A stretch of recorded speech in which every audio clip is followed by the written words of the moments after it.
to Yoyo Foods PH. Today, we're making a 22-ounce Yoyo Strawberry Fruit Tea, a sweet, tangy, and refreshing bestseller.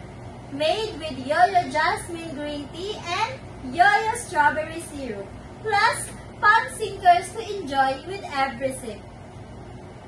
First, prepare 200 ml of brewed Yoyo Jasmine Green Tea base.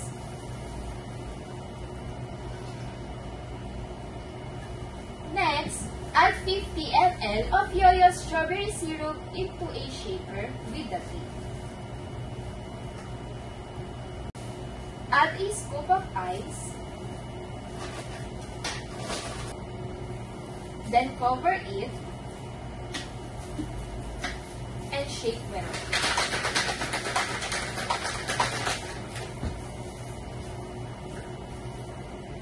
In your 22-ounce serving cup, place your chosen sinker like fruit jelly or nata de coco.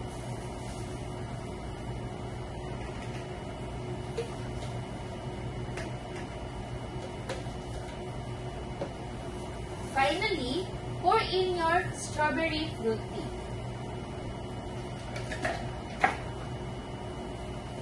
Add more ice if needed.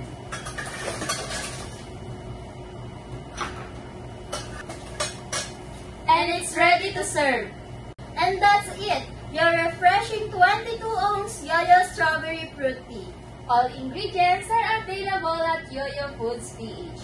Follow us for more recipes and tutorials. See you in our next video!